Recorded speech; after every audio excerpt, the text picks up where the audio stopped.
Ano bang pinakamasakit na mga salitang narinig mo? Sabihan kang basurero ka lang. Tapos walang mangyayari sa'yo, hanggang dyan ka lang. Isang dating basurero, naging artista, naging mayor, at tumakbo bilang presidente. Pero ngayon, mas malaki ang tanong.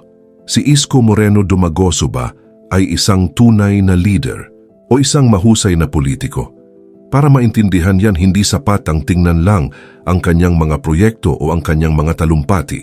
Kailangan nating himayin ang buong kwento mula sa kanyang pinagmulan, sa kanyang mga desisyon, sa kanyang mga pagkatalo, hanggang sa mga kontrobersyang patuloy na bumabalot sa kanyang pangalan.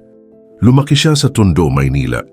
Isang lugar na hindi lang mahirap kundi puno ng pagsubok sa araw-araw. Bata pa lang, natutunan na niyang mamulot ng basura. Mga bote, lata, papel, anumang pwedeng ibenta para lang may maipambili ng pagkain. At dumating siya sa puntong kumain ng pagpag, mga tirang pagkain mula sa basurahan na nililinis at muling niluluto. Isipin mo iyon. Habang ang ibang bata ay naglalaro o nag-aaral ng maayos, siya ay nagtutulak ng kariton sa kalsada, namamasada bilang sidecar boy at tumutulong sa pamilya para lang makaraos. Ito ang realidad niya. Hindi dramatized, hindi pinalaki, kundi isang matinding katotohanan na humubog sa kanyang pagkatao. At marahil dito nagsimula ang kanyang ambisyon, ang makaalis sa hirap at baguhin ang kanyang kapalaran. Simula nung sinilang na ako, nangungupahan na kami. Una, na-squatter talaga kami unang-una sa Parola. Kaya lang in-squat kami doon. Tapos nalipat kami sa Tagumpay. Nangungupahan na kami. Tapos paikot-ikot na kami doon. Sandico, Mabuhay, Tuason, Santo Niño, Kagitingan. Bakit hindi nagtatagal, Isko? Ba't kayo palipat-lipat? Pag wala na kami pambayad, pinapaalis na kami. Hanggang sa dumating ang isang pagkakataon na nagbago ng lahat. Noong dekada 90, nadiskubre siya sa showbiz at naging bahagi ng That's Entertainment. Pero bago po ang lahat, baka pwedeng palike muna ang video na ito. Isang simpleng click lang, pero malaking tulong yan sa aming mga content creators para makagawa pa ng mga kwentong gaya nito. Maraming salamat po. Mula sa alikabok ng Tondo, napunta siya sa ilaw ng telebisyon. Naging artista, naging matinee idol, sumikat, kumita, at unti-unting nakaahon ang kanyang pamilya sa kahirapan. Sa panahong ito, nakita niya ang ibang mukha ng buhay, ang mundo ng kasikatan, pera at oportunidad. Kung tutuusin, pwede na siyang manatili doon. Pwede na siyang mamuhay ng komportable bilang artista, pero hindi siya nakontento dahil sa kanyang pinanggalingan, dala niya ang alaala ng hirap at ito ang nagtulak sa kanya na pumasok sa politika. Noong 1998, sa edad na 23, tumakbo siya bilang konsehal ng Maynila. Isang matapang na hakbang lalo na't noong panahong iyon, high school graduate lang siya. Sa mundo ng politika na puno ng abogado, doktor at edukadong leader, siya ay minata. Tinawag siyang artista lang, walang alam, hindi seryoso. Pero dito makikita ang kanyang resiliency.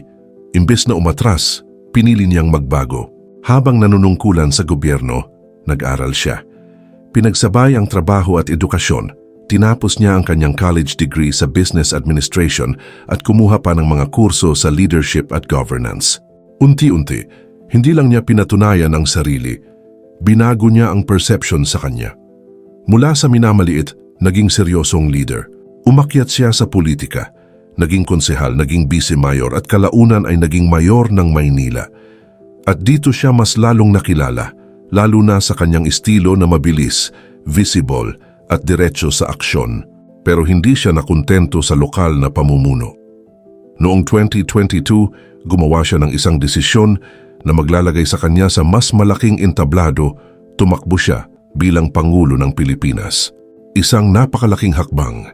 Mula sa Tondo hanggang sa pinakamataas na posisyon sa bansa, malaki ang pangarap, malaki ang laban. Pero sa huli, hindi siya nagtagumpay. Pumuwesto siya sa ika-4. Maraming dahilan ang ibinato, nahati ang boto ng oposisyon, malalakas ang kalaban, at may mga pahayag siya na naging kontrobersyal. Para sa iba, ito ay malinaw na pagkatalo. Pero kung titingnan mo ng mas malalim, ito rin ay isang turning point. Dahil dito nakita ang limitasyon ng kanyang political reach at ang realidad ng national politics, na hindi sapat ang kwento, hindi sapat ang karisma, kailangan ng malawak na suporta at makinarya. Matapos nito, pansamantala siyang umatras, bumalik sa showbiz at nanahimik. Pero hindi nagtagal, bumalik siya. Noong 2025, muli siyang tumakbo bilang mayor ng Maynila at nanalo sa isang landslide victory. Ngayon 2026, siya ulit ang nakaupo. Pero sa kabila ng kanyang political journey, may isang side na madalas hindi napapansin, ang pagiging family man. Sa likod ng kanyang imahe bilang Yorme, isa siyang asawa, ama at lolo. Mahigit 2 dekada na siyang kasal, may 5 anak at may apo. Sa kabila ng kanyang abalang buhay, ipinapakita niya ang kahalagahan ng pamilya, isang aspeto na nagbibigay ng mas makataong dimensyon sa kanyang imahe. Dahil sa huli, hindi lang siya leader, tao rin siya. May pinapahalagahan, may pinanggagalingan, at may pinoprotektahan. Ngayon, balik tayo sa kanyang pamumuno, dahil dito nagiging mas komplikado ang usapan. Sa isang banda, hindi maikakaila na may aksyon. Sa gitna ng krisis sa langis, agad siyang nagpatupad ng libreng sakay. Dinagdagan ang subsidya ng mga driver at naglabas ng mga programang ramdam agad ng tao. Nagpatupad siya ng 4-day workweek, isang desisyong hindi pangkaraniwan. Naglinis ng mga kalsada, nag-ayos ng drainage at nagpakita ng konkretong pagbabago sa lungsod. Para sa kanyang supporters, ito ang patunay ng kanyang pagiging epektibong leader. Isang leader na hindi puro salita kundi gawa. Pero sa kabilang banda, dito rin nagsisimula ang kontrobersya. Dahil habang may aksyon, may epekto at hindi lahat ng epekto ay positibo para sa lahat. Isa sa pinakamalaking issue ay ang pagtaas ng garbage fees na umabot ng hanggang 1,200%. Para sa city government, ito ay kinakailangan para mapanatili ang serbisyo. Pero para sa mga negosyo, ito ay pabigat. At dito lumalabas ang conflict, ang isang desisyon na para sa kabutihan ng sistema ay maaaring makasakit sa ibang sektor. Bukod dito, may mga kasong isinampa laban sa kanya. Mga aligasyon na hanggang ngayon ay wala pang pinal na desisyon. Pero sa politika, sapat na ang aligasyon para magdulot ng duda. Idagdag pa ang kanyang pagiging sobrang visible. Laging may camera, laging may live. Para sa supporters, ito ay transparency. Pero para sa critics, ito ay performance. Parang masyadong nakatuon sa imahe.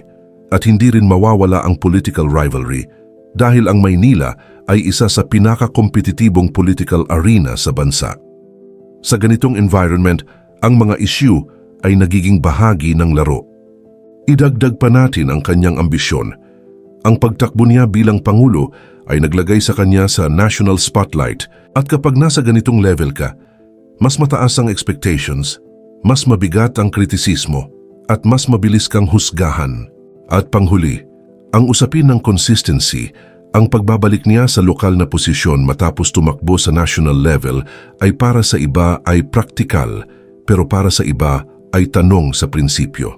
Kaya kung susumahin, ang dami ng kanyang issue ay hindi lang dahil sa mali o tama ang kanyang ginagawa.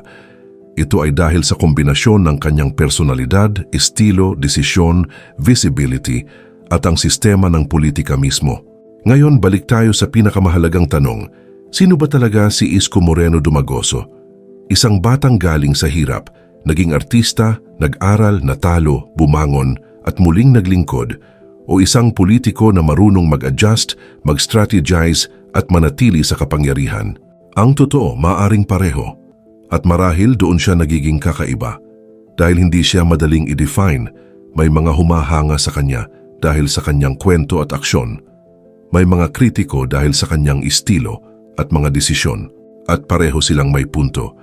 Pero sa dulo ng lahat, hindi ang kanyang kwento, hindi ang kanyang imahe, at hindi ang social media ang magdedesisyon, kundi ang epekto ng kanyang pamumuno, dahil ang tunay na sukatan ng isang leader ay hindi kung saan siya nagsimula. Hindi kung ilang beses siyang natalo, kundi kung paano niya binabago ang buhay ng mga taong kanyang pinaglilingkuran. At kung ang pagbabagong iyon ay pangmatagalan o panandalian lamang.